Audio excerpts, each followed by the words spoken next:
Chers compatriotes, la séparation des groupes humains soumis à des conditions géographiques et à des événements historiques très variés a progressivement généré des différences notables entre eux.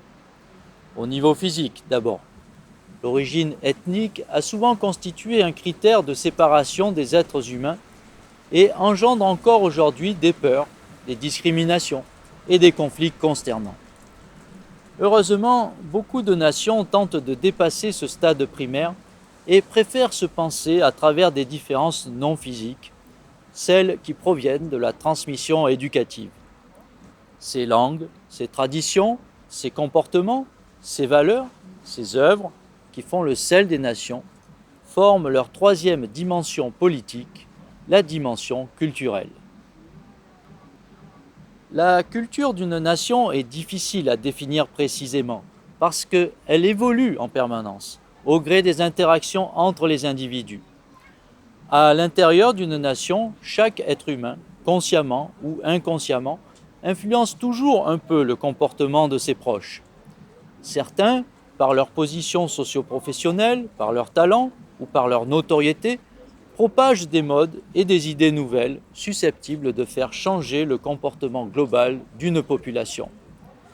Sans oublier les événements climatiques ou sanitaires, les combats politiques, les inventions technologiques qui entraînent parfois des modifications radicales. Par ailleurs, les nations s'influencent les unes les autres par les relations diplomatiques, économiques et commerciales, par les médias, les migrations, les alliances et les guerres. Cela peut même aller très loin, de la dilution progressive jusqu'à la disparition d'une culture. Les exemples sont hélas très nombreux dans l'histoire. Mais si la culture d'une nation est si difficile à définir, ce n'est pas seulement parce qu'elle évolue sans cesse, c'est aussi parce que beaucoup de choses sont très subjectives dans ce domaine. Bien souvent, la généralité est une vue de l'esprit. De nombreuses traditions sont bien plus locales que nationales. Et puis, tous les membres d'un même peuple ne peuvent partager exactement le même ressenti culturel. Si bien que, la plupart du temps, on entrevoit sa propre culture par comparaison, par contraste avec l'étranger. On se rend compte au final que la culture est la fille de l'échange entre les humains, que ce soit à l'intérieur de la nation ou entre les nations. Cependant, l'aboutissement de l'histoire humaine est la constitution d'États, qui, pour la plupart, ne correspondent pas à des nations homogènes. Le droit des peuples à disposer d'eux-mêmes n'a que rarement fonctionné. Quantité de nations, pour celles qui n'ont pas disparu, sont éclatées dans plusieurs États, ou, au contraire, fondues dans un grand ensemble étatique. Or, les États ne sont que des machines politico-administratives créées pour faciliter l'exercice d'un pouvoir sur un territoire donné. Ils sont l'expression finale, au niveau planétaire, de la logique féodale. Ils ne sont que les survivants, plus ou moins aléatoires, de la compétition pour la domination des uns par les autres. N'ayant souvent d'autre légitimité que d'être là depuis un certain temps, les États consomment beaucoup d'énergie et d'argent pour faire nation, comme on dit, en limitant les revendications séparatistes, en construisant des mythologies nationales, en multipliant les commémorations, en s'appuyant sur des symboles comme l'hymne, le drapeau, le chef d'État. C'est la quête sempiternelle du fameux et assez fumeux État-nation, une sorte de Graal politique.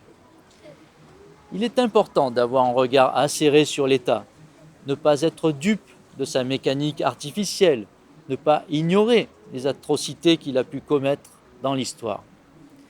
Mais l'État est là, et il reste un outil formidable pour peu qu'on sache le réparer et l'utiliser avec discernement.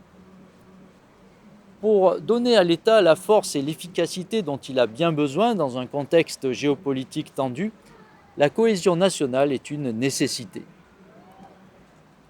Et pour la France, c'est une nécessité vitale, car sans un État fort et efficace, notre pays se délitera.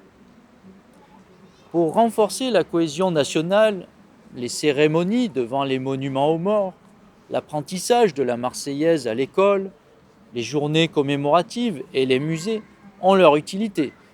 Mais tout cela devient quand même un peu vieillot, en tout cas léger, pour espérer résister à la mondialisation anglophone qui nous dilue et aux terrorismes identitaires qui nous sapent.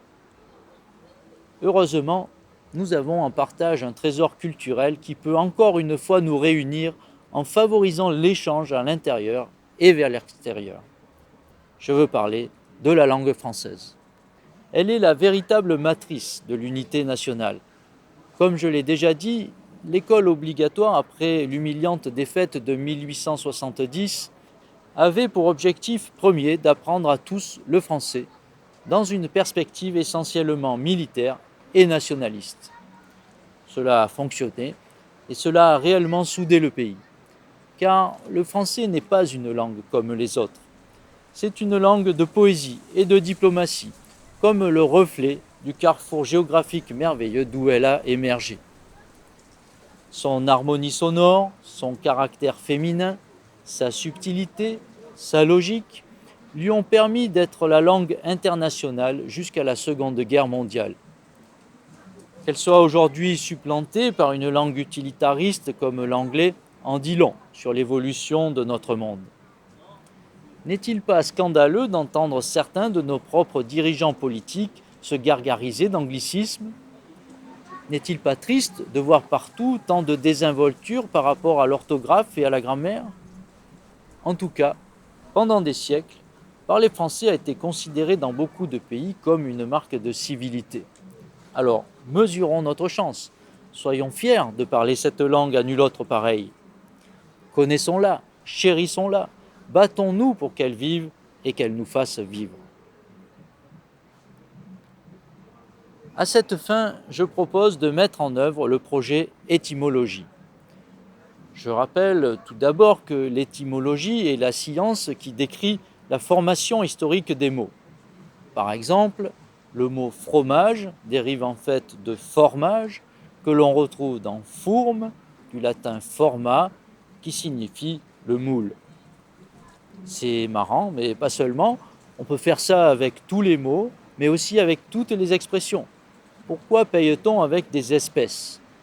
Parce qu'à une époque, on pouvait payer avec des épices.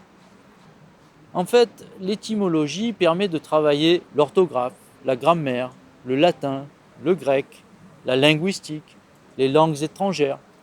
Mais c'est aussi une formidable porte ouverte sur l'histoire, la géographie, l'économie, la sociologie, la poésie même.